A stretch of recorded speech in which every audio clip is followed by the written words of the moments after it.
say Yes. hi, Pecos? Hello, I'm here. Okay. All right, now, today I wanted to jump straight in from where we left off yesterday because of Jack Parsons. And the reason why I wanted to do Jack Parsons is because, like, a lot of people don't realize he was really an intriguing man. I mean, there was a lot of stuff about his life that didn't just pertain to Aleister Crowley. I mean, he was the founder of JPL, which later was affiliated with what a lot of people call the secret government. Also, they were involved in dark projects like reverse engineering and stuff like that. And I just think that those are things that really people don't latch on to, you know. I'll send it straight on. And also, another fact that a lot of people aren't aware of is Jack Parsons' ex-wife actually married L. Ron Hubbard, who eventually established Scientology. And believe it or not, Just drawn to the occultism, weren't they? yeah.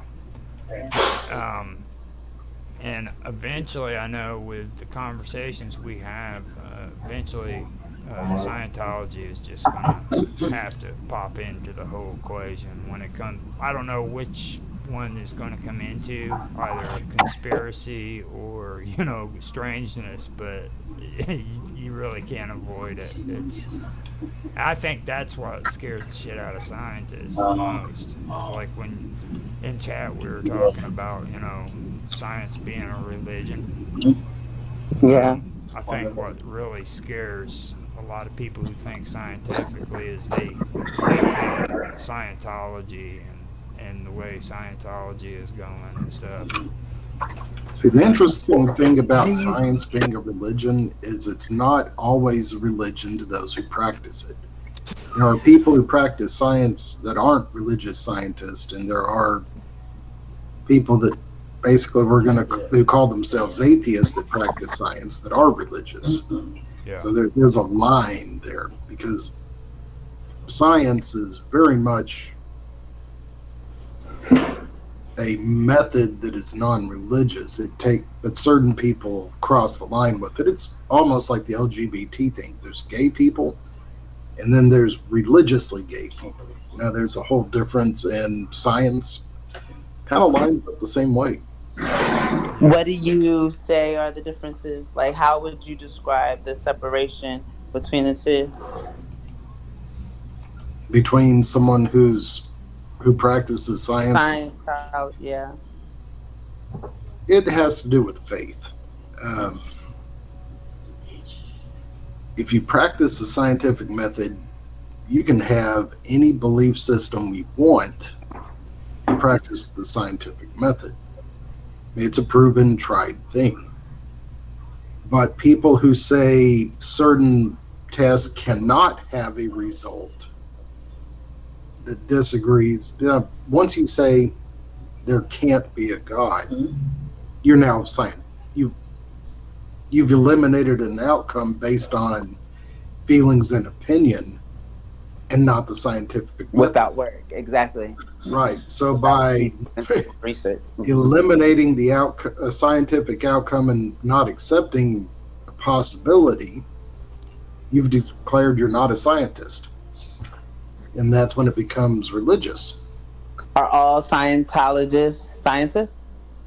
Scientology is completely separated from science. Mm-hmm. Scientology is first and foremost a religion, and it was actually a scam if you follow what L. Ron Hubbard did. The entire religion was created on a bet. It was a bar bet. Pretty much like Dogecoin. but they didn't say it. It all starts with the bet. Then anyway, that was just fun stuff. Hubbard bet someone that he could get a bunch of people to follow a religion if he established it, and damn it, he was right. I Yeah. heard the same thing about Jesus Christ and being able to reestablish the Roman Empire. Granted, that was through a documentary that I just recently engaged with, but I heard the same exact thing to where Jesus Christ was actually responsible for establishing Christianity. And he was not a Christian, but he was in order to bring back dignity to the Roman Empire. How true it is or not, I still have more research to do. That was just one notation, but it makes a lot of sense in regards if you look at the timeline and the fact that one of the biggest emphasis was the part of quote unquote Jesus's life who is not where we don't know much. It was like 17-year time span that he pretty Well, much does the nothing, the whole and then he thing, Karma, the whole thing about like bringing back dignity to the Roman Empire. I mean that's something that's kind of hogwash. Have you ever heard about how the Roman Empire was actually formed? completely formed. No, Enlighten I me. mean I may have or may not have, but I the two brothers and Caesar. no Cronus and Cromulus or something. I forgot the No, name of haven't it. heard of them. They were two brothers and uh freaking they were basically abandoned by their father Oh and yeah, yeah, yeah. and This fed isn't the same story. and basically fed to the freaking wolves basically is what it comes down to, and they had to fend for themselves in the wilderness. And I mean Well, I don't the know that I necessarily believe what but I'm but hearing just so but far. the whole thing with like with their dignity, Rome never had dignity. I Didn't mean, it Yeah, was. they were pretty vicious from what I've been discovering.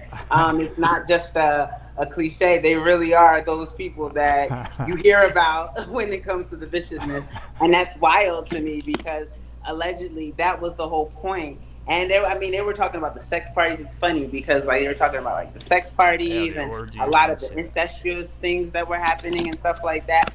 Yeah. And yeah, it's but my whole thing is how we will not do that research. That's not even a story that we're allowed. I've never been allowed to engage in stuff like this. When I was a kid, it was you go to church, you read your Bible, and that's what it is. And that's probably Yeah. what started my willingness or desire to almost a need, but I don't like to say need, but you understand to like to discover more, to learn more. Because if you're telling me this is like this, I know you're hiding something else. You're telling me not to look Yeah. over there, but why don't you want me to look over there? Like what's over there I'm not supposed to look at, almost kind of like the whole eat from the tree of life type of thing, but that's the whole 360 degrees compared to the 33 degrees that the masons stand on, even though that Well, they well, represent the 360. I just wanted to point that out about the Romans, and They've like been trapped. No, I don't mean to say it like with that.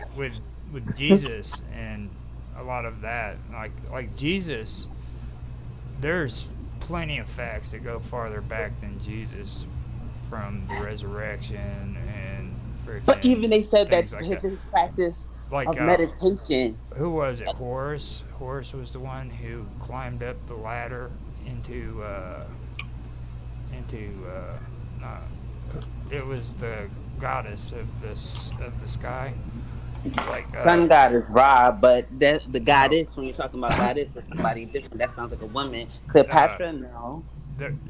Egypt believed in the goddess of the sky, and the father it was Earth. It was the opposite from a lot of cultures, and that's the resurrection. Then you had Ishtar.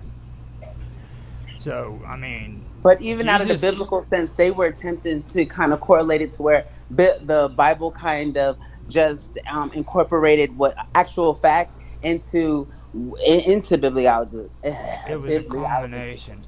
You know what Bob, I mean? bibliology? A, Yeah. a lot of the Jewish and Christian religion, it was basically incorporated into it. Like the book They of said that Genesis, the book of Genesis is nothing more than Babylonian freaking garbage. I mean, that's pretty much all it that, is. and that's what they were saying. Okay, so hold on. Even with the resurrection, how you mentioned it, they were saying how Jesus had went and studied in India and learned meditation and self healing and being able to inflict wounds on himself But and he to didn't kind of have. enter a trance. Like, But see, yes, like right there, he didn't have to do that because they. Okay, Zoroastrianism is a part of, or was a part of the Persians, and the Persians historically were the ones who freaking freed the Jews from Babylon. That's historically valid. Okay, that actually happened. Even in the Old Testament, they make Sargon as the it's the only time it's mentioned in the Bible as a Messiah in the Old Testament before Jesus.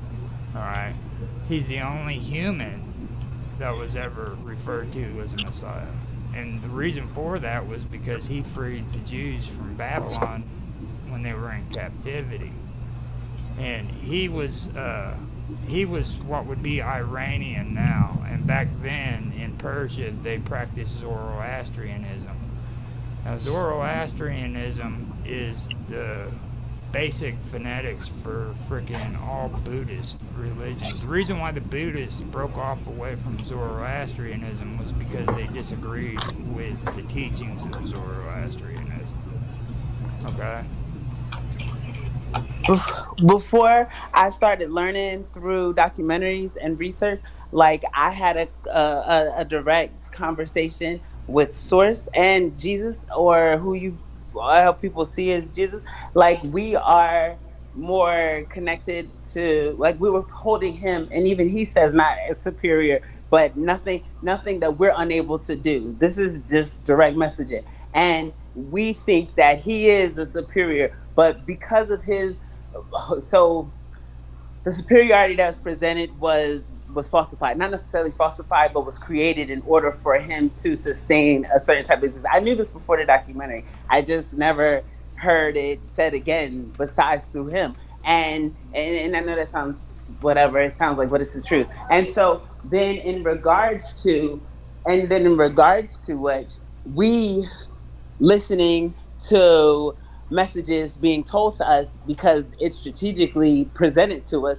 and we're not looking for answers anywhere else because it's enough, it's significant enough, or maybe we're just uninterested in finding any other type of answer. Okay, so with our Okay. abilities, we question them. They've been limited. We don't believe that we have healing powers like Jesus. We don't believe that, not all of us, some of us do, but we don't see ourselves on such a divine Okay, level. so You know what I mean? Even when I talk about it. let me give you a breakdown on what the Britannica calls Zoroastrianism. Okay, Uh huh. uh, Zoroastrianism is an ancient pre-Islamic religion of Iran that survives there in isolated areas and most prosperous in India, where the descendants of Zoroastrianism, Iranian, Persian immigrants are known as Parsis or Parsis.